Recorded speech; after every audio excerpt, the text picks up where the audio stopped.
And he said, great businesses are built on consistency. Yes. Yes. So part of the focus, operations excellence, is ensuring that we're consistent and we're predictable in the work that we do.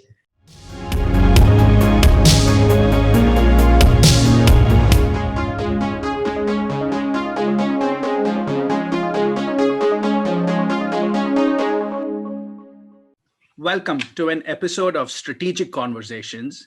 We host insightful discussions with top business leaders. Today, we are honored to host Ms. Stephanie Cox. She is the Executive President of Wood's Global Operations Business. Wood, of course, based in Aberdeen, Scotland, is a $7.5 billion multinational engineering and consulting giant. Ms. Cox has been recognized as one of the 25 most powerful women in energy and spent over 28 years in various executive roles at Schlumberger. We congratulate her for that honor and we welcome her today. I am Ravi Kathuria, the president of the Houston Strategy Forum and author of the book, How Cohesive is Your Company? And also of the book, Happy Soul, Hungry Mind. Strategic Conversations is hosted by the Houston Strategy Forum, and today's episode is sponsored by Cohegic, my management consulting executive coaching firm. I hope you enjoy our discussion today with Ms. Stephanie Cox. Ms. Cox, thank you for joining us. We appreciate you taking the time and spending time with us and coming to share your insights. Thank you very much, Ravi. I really appreciate being able to speak with you and look forward to the upcoming forum. So appreciate the invitation. Yes. In September of this year, the Houston Strategy Forum is hosting the Energy Transition Symposium. And Ms. Cox has very generously and graciously agreed to be a panelist speaker on that symposium. So we're going to talk about the Energy Transition Symposium and energy transition. But let's spend a couple of minutes here and understand what Wood is and Ms. Cox's role specifically in Wood. So Ms. Cox, would you help us understand the scope of Wood, the breadth and depth of Wood, and then your role at Wood? Sure, happy to. So Wood has a very long history, has a 160-year history when you look at all the different components of the company. We are across the world in 60 different countries.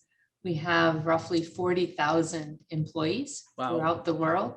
Yeah. And it's a very interesting portfolio that Wood has.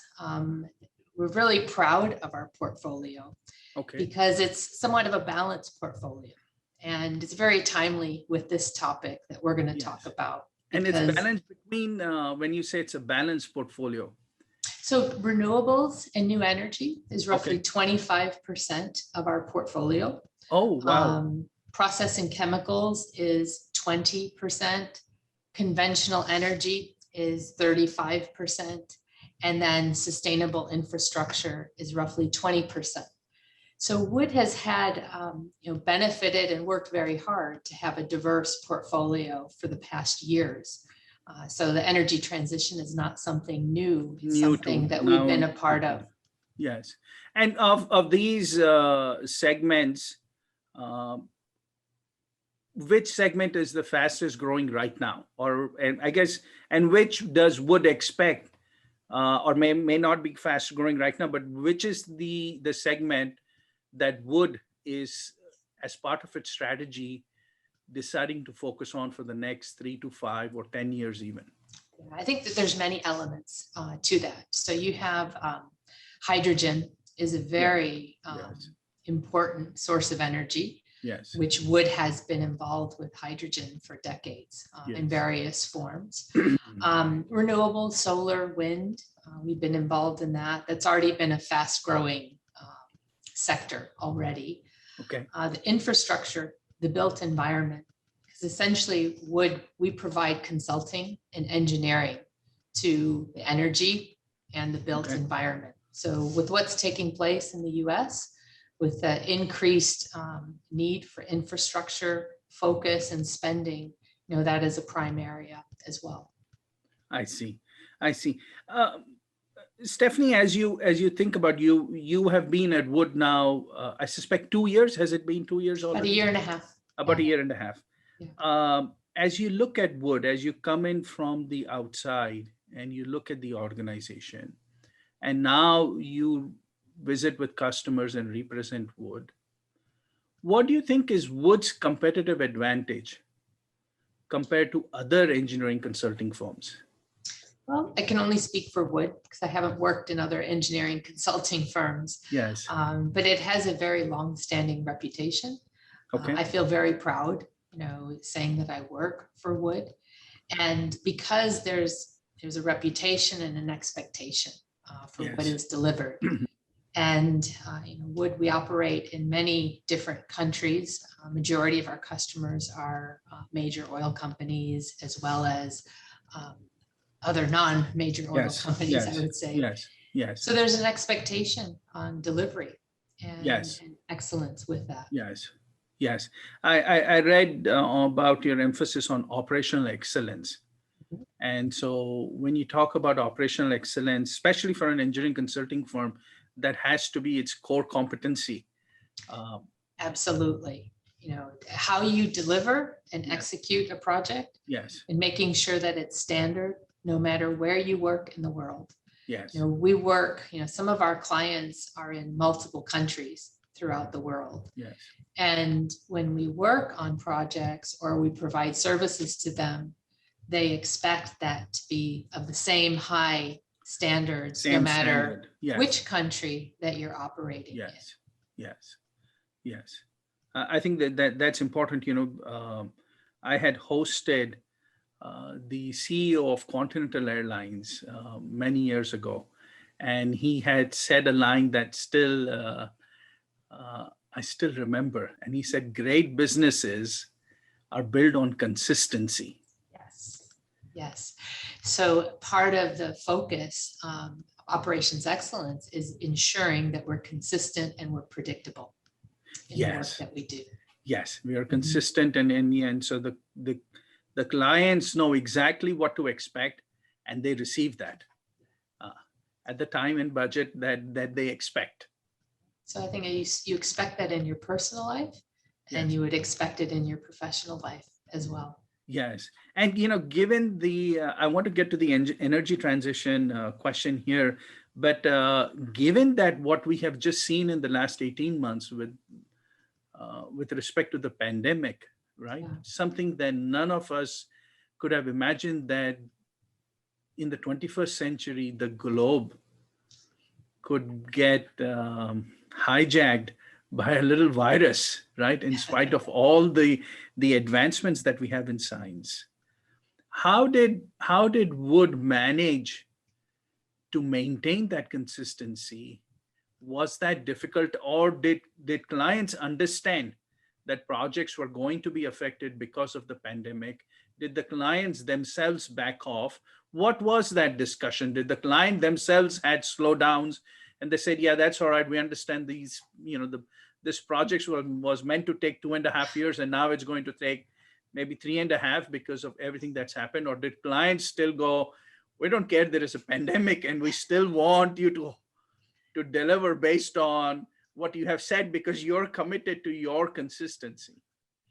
Well, I think, around the March timeframe, when it was getting very real for everyone around the world and things were shutting down, Yes. the March, April timeframe, I think you have a natural, how do we manage this? How many weeks will this be? Yes. What could that mean for us? And I'm very proud of how Wood managed this with the employees. A good portion of our 40,000 employees are actually working, you could say, in the field. They're working out in construction sites. They're working, Yes. maintaining clients' assets. Yes.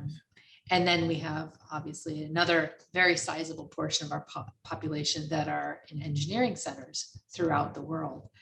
So in a very short period of time, within weeks, we had everyone who was in an office essentially working from home or another arrangement.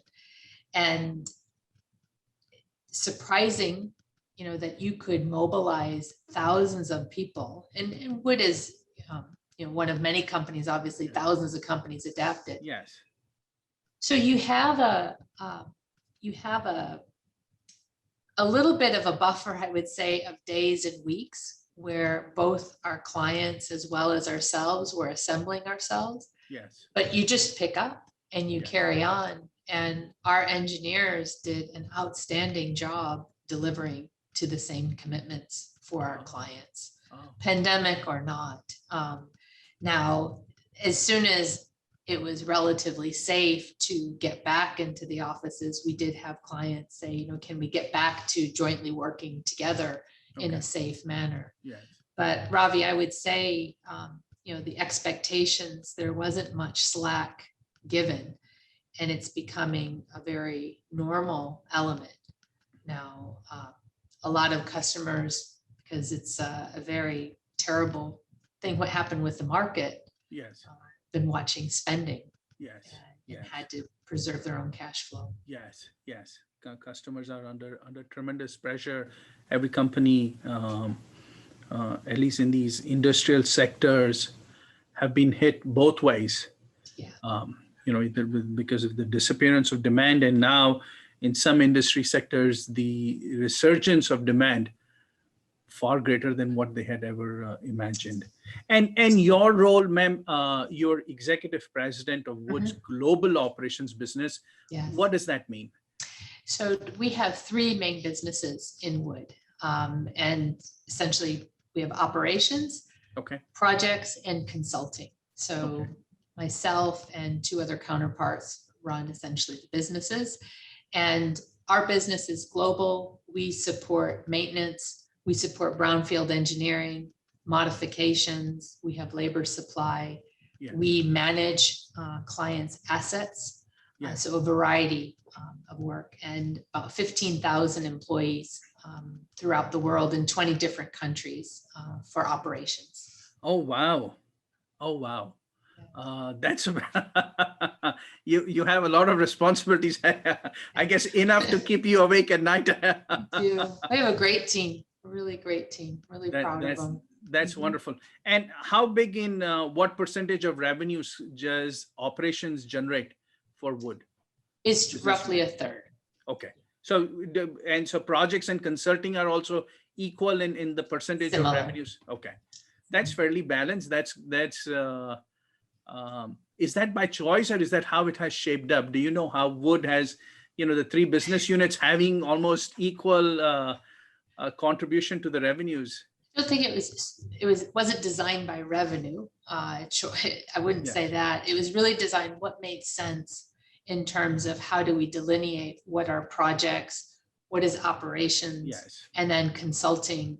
It's kind of self-explanatory, but it has a very wide client base. That's right. Very good. Well, thank you, ma'am. Thank you for those.